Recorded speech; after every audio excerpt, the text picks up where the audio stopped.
Howdy folks, OGB here. In this video, I'll be showcasing the insane power of the Prayerful Strike Raider build with the new DLC relics.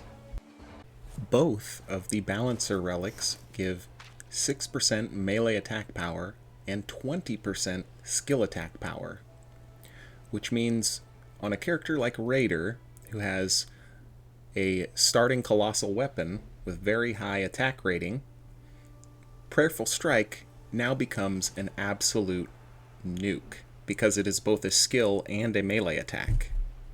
And thanks to the continuous FP recovery, you can easily make Prayerful Strike work throughout the game by picking up just one piece of equipment that has some form of FP restore. The best one, in my opinion, is Taking Damage restores FP, but really anything will work, especially because you only need a partial amount of the FP cost to use an Ash of War.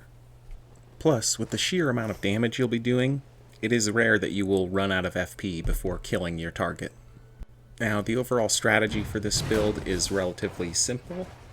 It essentially consists of alternating between pressing Prayerful Strike and Retaliate until you win the expedition. These are going to be your best bonuses, and stacking them either defensively or offensively is going to make you immensely powerful.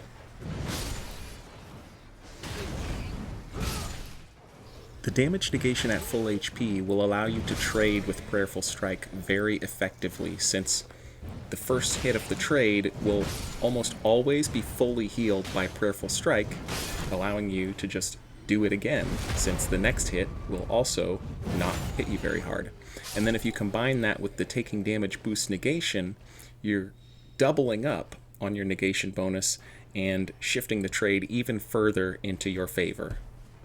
The first priority, once the expedition has actually begun, is generally to upgrade your weapon, and that has a dual purpose of not only boosting your damage fairly significantly, but you want to check the vendor as early as possible every single game, since he has a high likelihood of carrying the improved skill attack power bonus on one of his items, and it's generally cheap, like 10,000 runes or something. It's also very common that he has the improved negation at full HP or the Taking Damage boost negation perks, so you can get quite a lot of the perks that you're looking for by just going to the store.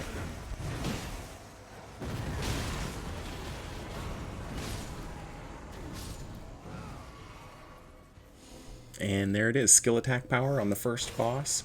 We're looking good already.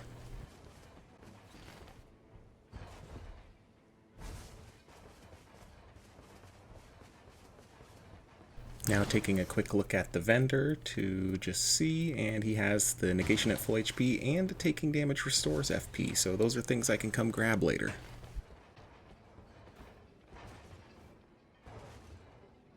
Because I know my boss kill time is going to be so fast, I can actually spend a little more time looting and searching for my passives, and it nets me an improved damage negation at full HP right here from this chest.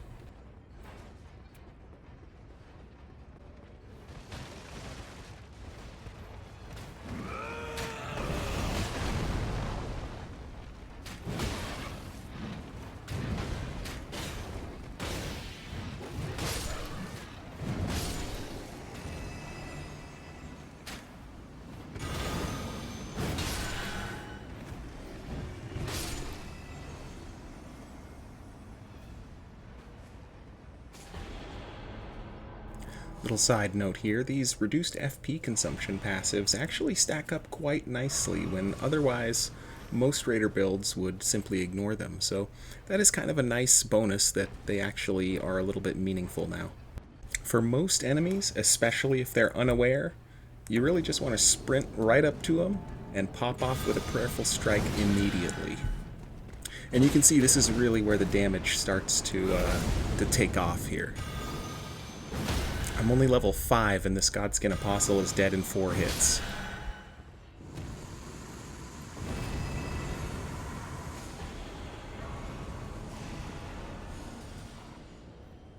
At this point in the expedition, it is no longer a matter of me dodging the boss. It is a matter of the boss dodging me. And they just aren't built like that. Say your prayers, Lion Man.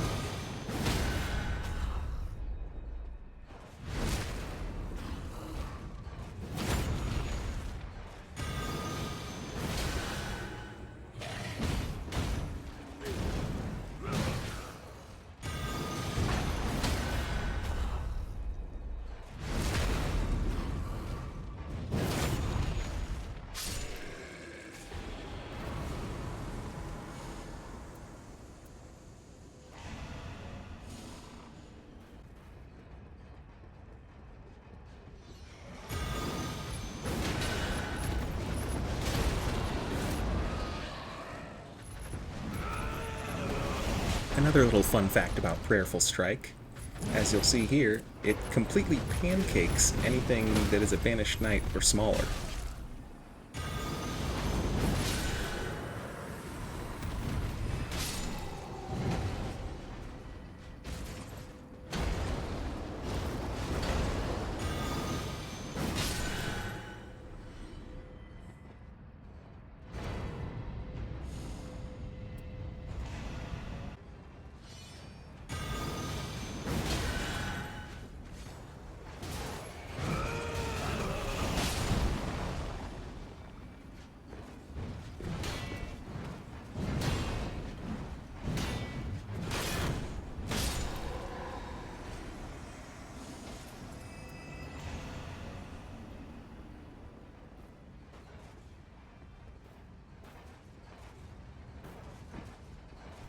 Doing a little bit more looting, we get a nice taking damage boost negation here.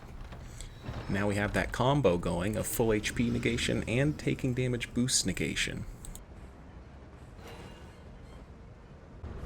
I wasn't able to hit a grace before this Night 1 boss here, but I did pick up a couple Starlight Shards, so Bon Jovi mode is in full effect here, and we're about to start living on a prayer.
Here's a quick breakdown of the perks I've collected. As you can see, nothing crazy, all pretty common stuff to acquire.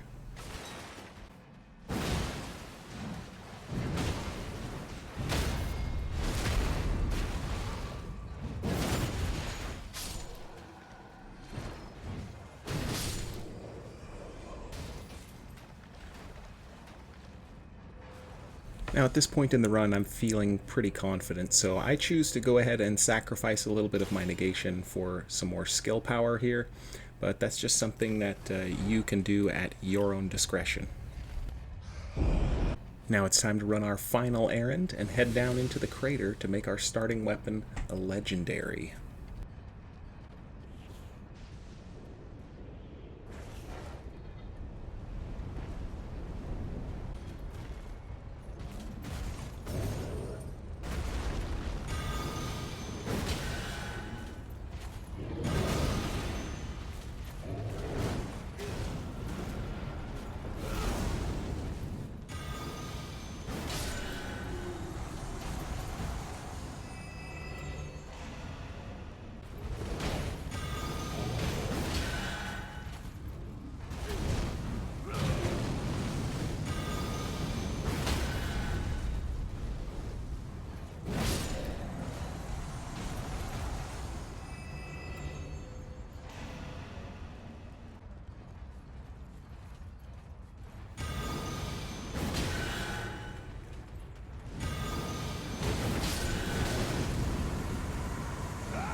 And there it is, as if we even needed more power at this point.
That's how it's done.